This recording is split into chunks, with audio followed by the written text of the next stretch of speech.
Bienvenue dans KO, le podcast de Canal+, qui vous raconte l'histoire de champions au destin brisé. Ils étaient programmés pour gagner, et pourtant. Nous allons revenir aujourd'hui sur l'histoire d'un golfeur détonnant. Au début des années 90, le petit monde propre du golf découvre un jeune Américain en surpoids. Nuque longue, cigarette à la bouche et canette de coca dans la main droite, John Daly s'encombre peu des conventions. L'histoire aurait pu s'arrêter là si l'impertinent n'était qu'une figure de style. Il était en réalité bien plus que ça, autant tourmenté que talentueux. Pour m'accompagner dans ce récit, Thierry David, spécialiste golf chez Canal+. Il s'appelle John Daly. Voici son histoire.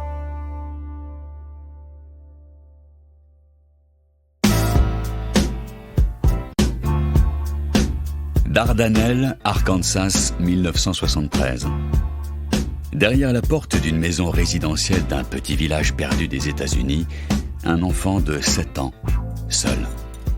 Devant lui, des restes de chapelure d'un poulet frit, mais surtout une masse verte encore immaculée. Des haricots verts. Qui a inventé cette merde? Pourquoi est-ce qu'on m'inflige ça? Alors, en regardant bien mon père dans les yeux, je mets tout dans ma bouche et je fais semblant de mâcher. Après, j'attends. J'attends qu'il détourne le regard et je crache tout dans ma main. Hop, dans ma poche. Le vieux n'a rien vu. Qu'est-ce qu'il est con. Comme tous les gamins de mon âge, je fais du sport. J'aurais pu me mettre au baseball comme mon frère Jamie ou au basket comme tous les autres gamins. Mais non, moi, je joue au golf. Et mon copain d'entraînement s'appelle John, comme moi. Mais il a 65 ans et c'est l'âge moyen de tous les membres du club. À 7 ans, je termine mon premier 9 trous avec un score de 42. Et si vous n'y connaissez rien au golf, ça ne va pas vous dire grand-chose. Mais pour résumer, ce parcours se fait en 36 coups. Et moi, je le termine seulement 6 coups au-dessus du score initial. Ce qui est pas mal du tout. Un journal local écrit « Le meilleur joueur du club de Dardanelle est un enfant de 7 ans ». À 10 ans, je participe à mon premier tournoi junior. Face à moi, le combo parfait du petit con prétentieux. Père propriétaire du golf, mère trop aimante, fils habillé de haut en bas chez Ralph Lauren. Je veux pas juste le battre, non, je veux l'humilier. À la fin du parcours, je termine avec 7 coups d'avance sur lui. Mission accomplie. Mais ce petit con garde son sourire. Et pour cause, on a soi-disant perdu ma carte de score. Personne ne sait combien j'ai fait, à part moi évidemment. Et comme par hasard, le père de l'autre con. Résultat, on recompte à l'arrache et incroyable dis donc, j'ai perdu et d'un seul coup en plus. C'est fou ça quand même. Ça s'appelle se faire Enfin bref, l'autre petit con est aux anges, sa maman chérie en larmes et moi je serre les dents pour ne pas pleurer.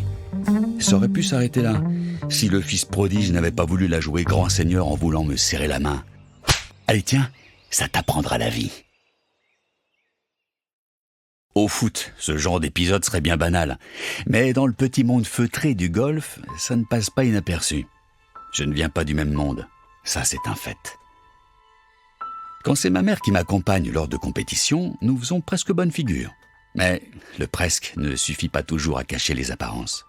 Et quand un jour elle me dépose avec des lunettes pour cacher son œil tuméfié, et moi qui sens l'alcool alors que je n'ai que 12 ans, les masques tombent.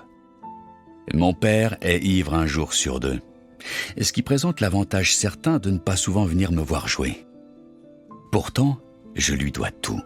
Mon premier club de golf, mon premier parcours, mon premier verre d'alcool aussi, et ma première bosse. Il n'y a jamais de hasard dans la vie.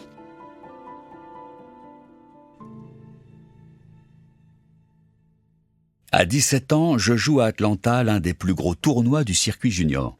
Mais ça, je m'en fous un peu. Je m'en fous parce que j'ai pris une énorme cuite la veille du dernier jour en suivant des étudiantes à une soirée. Je ne sais plus à quelle heure je suis rentré, mais ce qui est sûr, c'est que là, il est 11h et que je suis sur le trou numéro 4. Non, le trou numéro 5. 10. Enfin bref, je ne marche pas droit et je sens très fort. Un officiel s'avance alors vers moi et me demande d'ouvrir mon sac. Une bouteille de Jack Daniel tombe devant lui et roule à ses pieds. Première exclusion.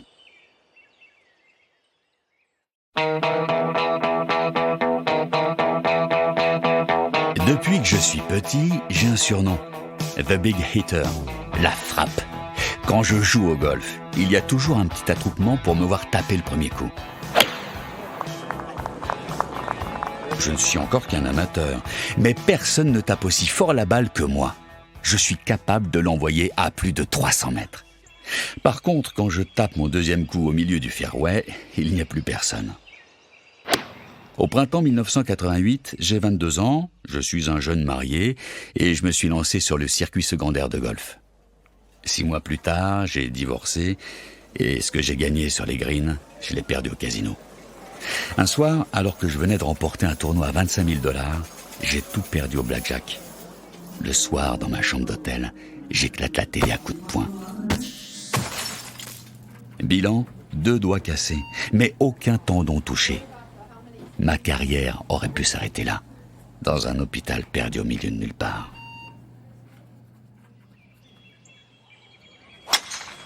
Pour une reprise en douceur, je me suis inscrit à un tournoi d'exhibition à Texarkana. Avec d'autres golfeurs professionnels en devenir, on affronte des jeunes espoirs de 12-13 ans. Une formalité pour tout le monde, sauf pour moi. Après 5 trous joués, je suis mené de 2 coups par un gosse de 12 ans. Et ça n'est même pas moi qui joue mal. Non, ce gamin joue juste mieux que moi. À la fin du 9e trou, je dois m'employer pour enfin finir par gagner. En rentrant au clubhouse, je glisse à un journaliste qu'il ferait bien de suivre le gamin contre qui j'ai joué. Il a un prénom à coucher dehors. Il s'appelle Eldrick Woods. Les semaines passent, les mois, et rien. Pas de victoire. À la fin de cette première année sur le circuit, je suis proche de l'abandon. Qu'est-ce que je vaux au final ? Est-ce que j'ai vraiment quelque chose de plus que les autres ? Mais je ne peux pas abandonner. Je ne peux pas abandonner parce que je ne sais rien faire d'autre. 1991. Après des mois à batailler sur les circuits de seconde zone, je suis enfin admissible au PGA Tour, l'élite du golf mondial. Au milieu des Jack Nicklaus et autres Arnold Palmer, je suis là avec une cigarette dans la main gauche et un verre de whisky dans la main droite. Je fais d'ailleurs un petit aparté whisky. Ma passion pour cet alcool date du lycée. À 18 ans, je pesais plus de 100 kilos. Et ça rendait fou mon coach de l'époque. Du coup, régime drastique.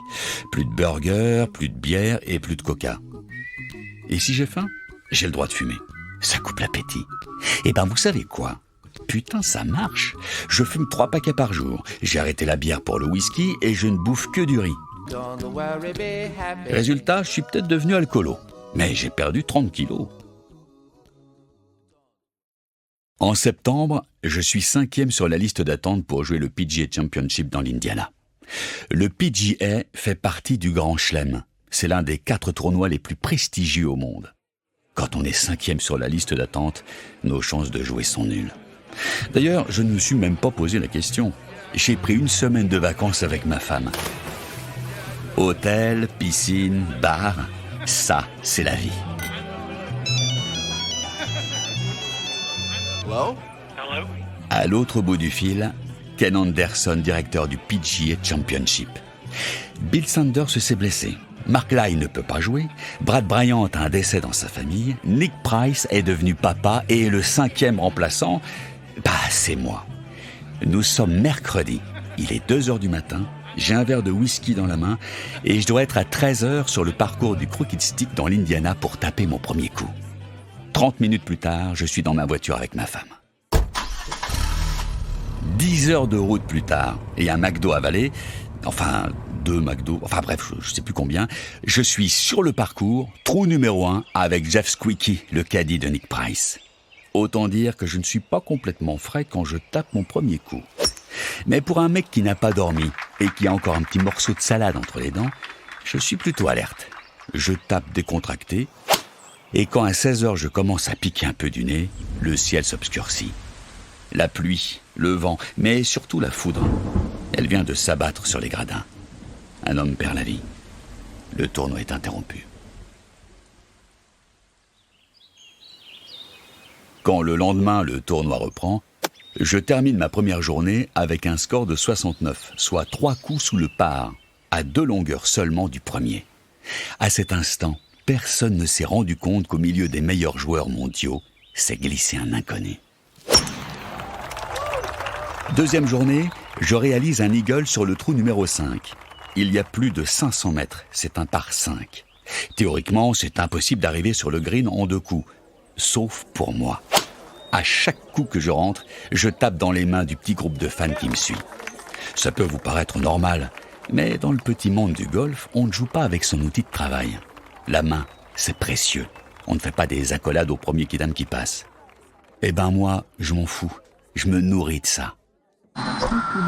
Speaking of John Daly, was he feeling the pressure of leading a major championship? Don't think so.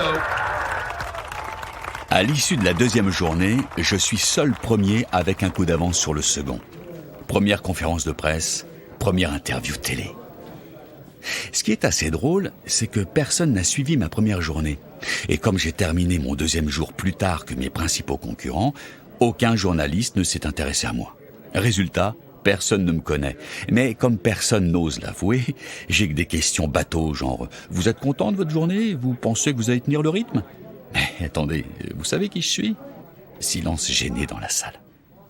Les journalistes ne me connaissaient peut-être pas le vendredi soir, mais le lendemain, ma tête est en première page de tous les journaux avec un titre « Long John, l'homme qui abolit les distances ».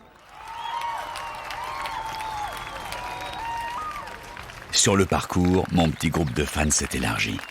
Je n'ai pas peur, parce que je n'ai jamais eu de pression. Je me suis jamais retrouvé dans cette situation. Et quand, au 17e trou à la dernière journée, j'envoie la balle dans le bunker, je ne m'affole pas, j'ai confiance. Dimanche 11 août 1991, trou numéro 18, 35 000 personnes. Meanwhile, Daly with an 8-iron from the left rough. He never let up for a minute. Every shot mattered for the soon-to-be crowned champion. And now is a moment that most of us can only imagine. Walking up the 18th, your ball safely on the green, a 3-shot lead to win a major championship. La balle est à 60 cm du green. Moi, John Daly, 25 ans, aucune référence sur le circuit mondial, je ne suis qu'à un coup d'entrée dans l'histoire. Now to make it official.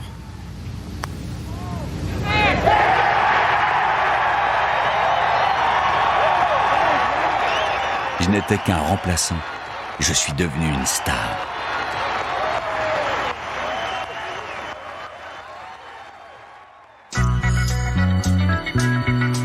Terminé la classe éco, les petits motels sans prétention. John Daly se déplace en business et ne sort jamais son portefeuille.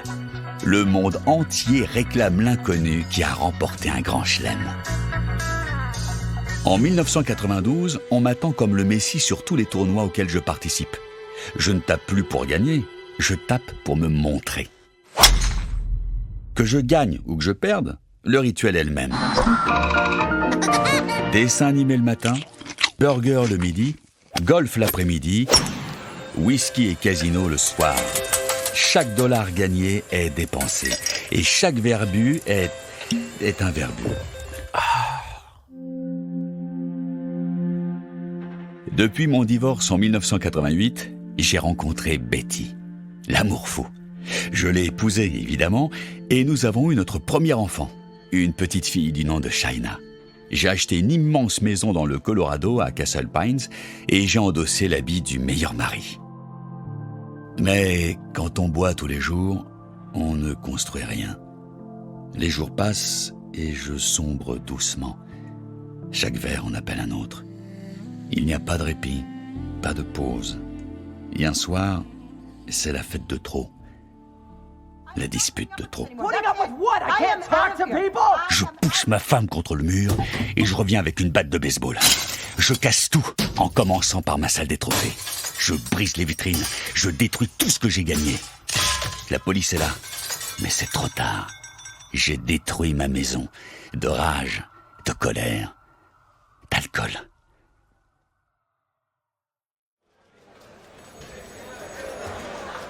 Le lendemain au commissariat, j'ai décuvé. Et le réveil est brutal. Ma femme m'accuse de violence conjugale et je suis suspendu de toute compétition officielle du PGA Tour. Je n'ai qu'une seule issue de secours, la cure de désintox. Alors, je cède. Et comme un bœuf qu'on amène à l'abattoir, sur le chemin de la clinique, je me dis que j'ai 23 ans et j'ai passé la moitié de ma vie à boire et à regretter. Au bout de cette ligne droite, il y a un virage et une grande falaise. Et si tout s'arrêtait maintenant? Ma fille. Je ne peux pas. Je n'ai pas le droit.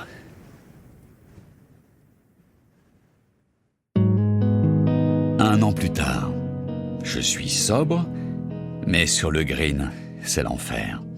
Le seul truc bien que j'ai réussi à faire au cours de cette année 93, c'est terminer en 2 coups le trou numéro 17 de l'US Open qui fait plus de 540 mètres. Voilà. Alors si c'est ça être sobre, je préfère vous dire que ça ne va pas durer très longtemps. L'année suivante est la copie conforme de la précédente. Je suis toujours sobre et je bouffe jusqu'à 20 paquets de M&M's par jour. Kilo prix, 30.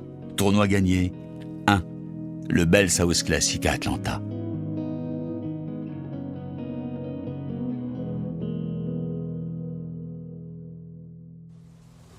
Juillet 95, St Andrews, Écosse. Le golf est né ici. C'est con parce qu'il aurait pu naître en Californie aussi, au soleil, tranquille. Mais non, il est né en Écosse. Température max 15 degrés, vent glacial. Je suis ici pour participer au British Open. C'est le plus vieux tournoi de golf au monde et aussi l'un des plus prestigieux. Les meilleurs golfeurs sont là. Sur le parcours, les regards sont froids, tendus, presque paralysés. Et puis, il y a moi, toujours sobre, mais sous Prozac. Et j'ai un petit bonus, c'est mon banquier qui m'appelle tous les jours pour mes dettes de jeu. Avant de donner mon premier coup, je jette un coup d'œil sur les cotes des paris pour la victoire. On me donne vainqueur à 66 contre 1. Autant dire que même ma mère ne croit pas en moi. Jour 1, temps horrible. Pourtant, il ne pleut pas, hein. Non, il fait même un grand soleil. Mais le vent, putain, le vent. Il faut jouer avec. Et ça n'est pas à la portée de tous. Bilan du premier jour, tout le monde s'est planté, sauf moi. Je n'ai jamais aussi bien joué. Peut-être parce que je n'ai aucune pression, ou peut-être aussi parce que mes soirées ressemblent à celles d'une résidence senior. Le soir, quand je rentre à l'hôtel, le même rituel. Bain à 18h, spaghetti bolognaise et crème glacée à 19h. Dodo à 20h. Après les 3 premiers jours, je suis 4e avec 4 coups de retard sur le premier. Mais je n'ai pas de pression, pas d'appréhension. Je joue simplement. Dimanche 23 juillet, dernière journée. Le Néo-Zélandais Michael Campbell, qui était premier, a explosé en route. L'Australien Steve Ellington, pareil. Et je suis revenu sur l'Italien Costantino Rocca. La victoire est là. Elle est devant moi. Il ne reste que 2 trous. 17e trou, The Road Hole. Se cache ici le tueur de St Andrew. À l'entrée du green, il attend patiemment à l'abri du vent. Le tueur de St Andrew, c'est un bunker dont on ne ressort jamais. Pour accéder au green, il y a une route en bitume à droite et le bunker à gauche. C'est à mon tour.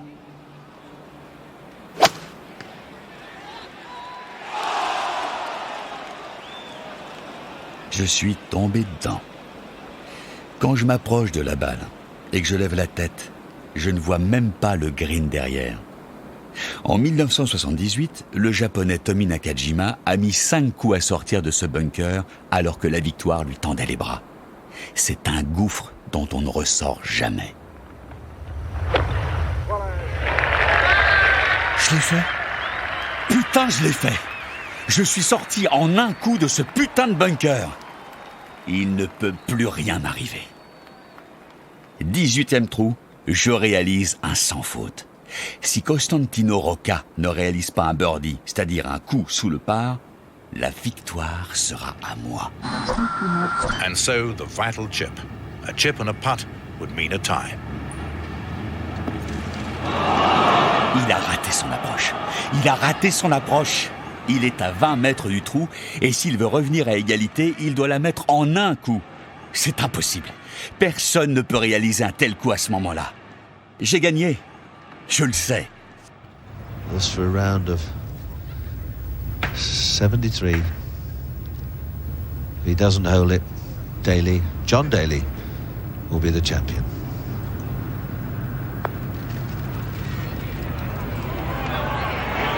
Look at this. C'est impossible. Il ne pouvait pas réussir. Il était trop loin. Putain, je vais devoir jouer les prolongations alors que la victoire était à moi. Lui, il n'a plus rien à perdre. Moi, j'ai déjà perdu. Les playoffs se jouent sur 4 trous. Ce seront les trous numéro 1, 2, 17, 18. Bizarrement, Costantino est plus tendu que moi.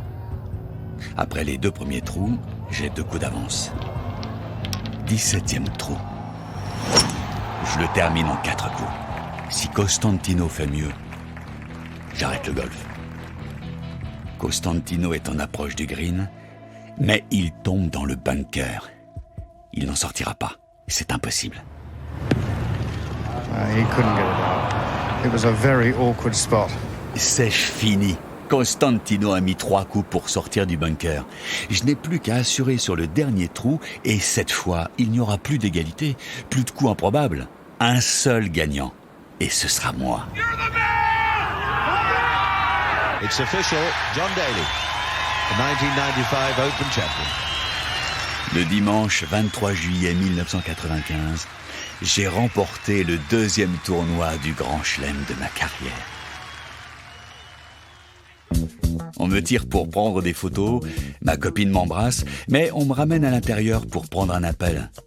À l'autre bout du fil, Bill Clinton, le président des États-Unis. Il veut savoir comment je me suis senti quand Rocca Costantino a égalisé sur le dernier trou. Je lui réponds en rigolant que tout ça était prévu, que rien ne pouvait m'arriver. Le soir, dans ma chambre d'hôtel, je fête ça sans alcool, avec une immense glace au chocolat, supplément pépite de chocolat, supplément chantilly. C'est le plus beau jour de ma vie.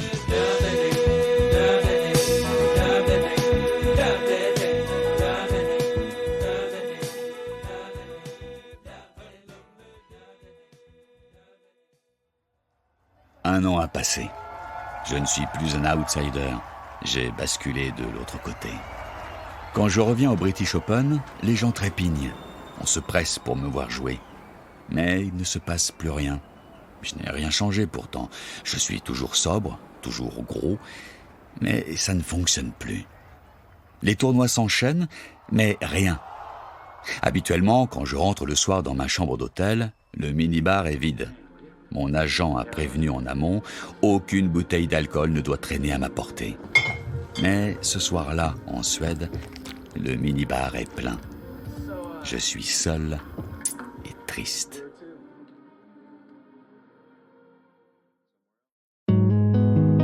Quelques semaines plus tard, je suis en Floride pour participer au tournoi de Ponte Vedra Beach. Pour la première journée, je tape un score de 76. 10 coups de retard sur le premier. 10 coups! Mais comment c'est possible d'être aussi naze? Le soir à l'hôtel, je bois tout ce que mon corps peut absorber. Et je casse tout. Quand mon caddie entend ça, il court dans ma chambre pour me calmer. Mais c'est trop tard.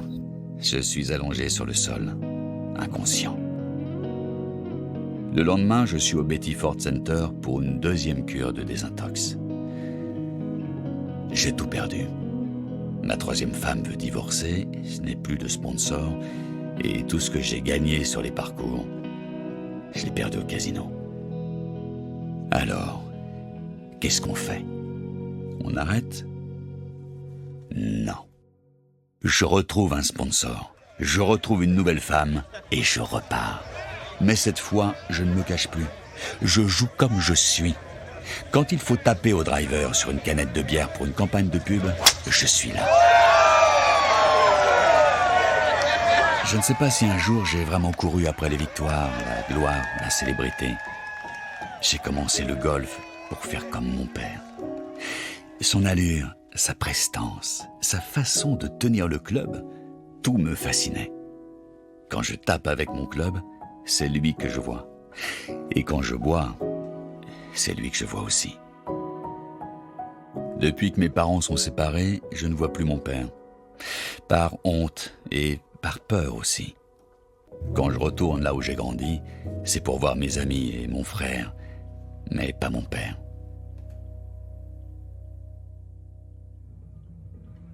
Le 4 juillet 2002, j'ai décidé avec ma femme de prendre un bus et d'organiser une fête avec mes vieux potes. Nous nous sommes garés dans une petite impasse pas très loin de la maison familiale. Tous mes amis sont là. Mon frère est venu avec mon père.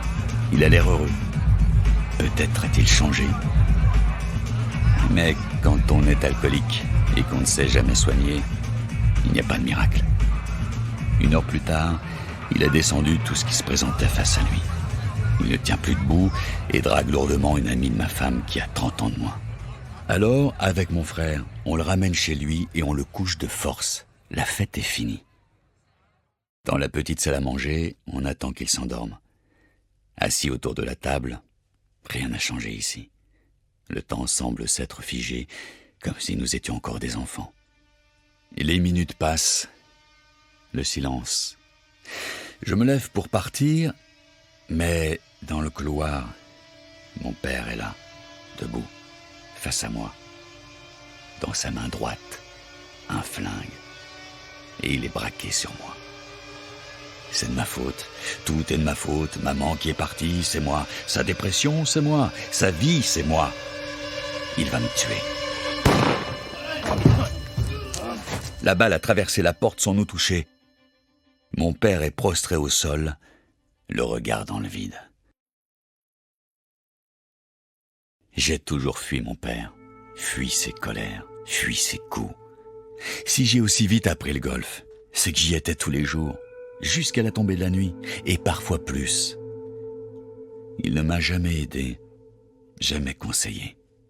Mais il était là, tout le temps, derrière moi, quelque part. Ses addictions sont les miennes, mais moi, je n'ai jamais abandonné. Je n'abandonne jamais.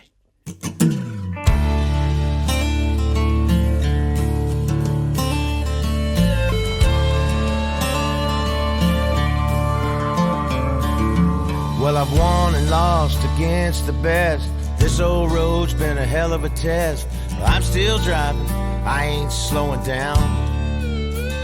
Nous terminons cette histoire sur un son de John Daly, qui a sorti 2 albums au cours de sa carrière de golfeur. À 55 ans, il a révélé l'an passé être atteint d'un cancer de la vessie.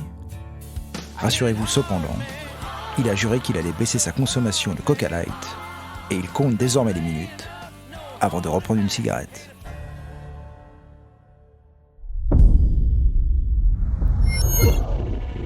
Thierry, nous venons de raconter une partie de la vie de John Daly, celle qu'il a vu remporter 2 tournois du Grand Chelem en 5 ans.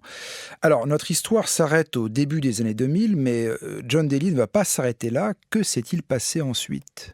Ça a été un petit peu la descente aux enfers, si vous voulez, pour John Daly, malheureusement, après sa 2e victoire en majeur, celle qui date de 95, à The Open, à Saint-Andrews, qui a été une victoire éclatante et on y reviendra. Ça a été une descente aux enfers dans la mesure où il a vraiment sombré dans l'alcool. Il avait déjà un fort penchant pour l'alcool, mais il va véritablement sombrer les 7 années qui vont suivre, et il ne va réapparaître qu'au milieu des années 2000. Pendant ce temps-là, ça va être, je vous le disais, une longue descente aux enfers. Il y aura plusieurs tentatives de suicide. Il va s'essayer à la musique.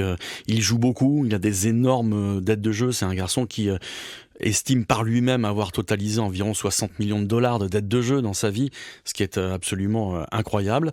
Et puis quelqu'un qui va le sauver, qui fait partie du monde du golf aussi, dont on connaît peut-être pas forcément, je dirais, le rapport avec John Daly, c'est Dame Laura Davis, la grande dame du golf anglais, qui va se prendre d'amitié pour ce garçon, et qui va un peu voler à son secours et le prendre un peu sous son aile pour le tirer de ce mauvais pas, un faux pas et un mauvais pas dans lequel finalement, puisqu'il y est destiné, il replongera irrémédiablement des années après encore. On va parler un petit peu technique.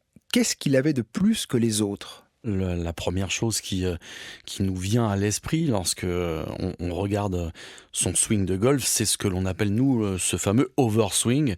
C'est cette propension à amener le club derrière la tête très très loin, tant et si bien qu'avec la tête de club, il peut quasiment se toucher la fesse à l'arrière. Et ça, en général, c'est pas bon du tout. Il est fortement déconseillé de passer l'horizontale avec son club, parce que au-delà, normalement, on est censé perdre un petit peu le contrôle du club, et on ne sait pas trop où situer la tête dans l'espace.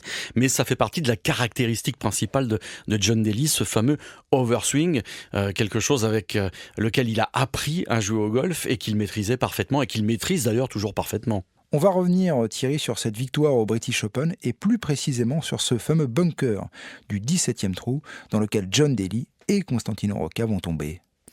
Effectivement, John Daly va tomber dans ce Road Hole Bunker lors de son 71e trou dans le tournoi. Et finalement, ce qui va faire la différence, c'est que John Daly ne va pas le jouer à la John Daly. C'est-à-dire que, une fois n'est pas coutume, il va être finalement assez sage et ne pas tenter l'impossible.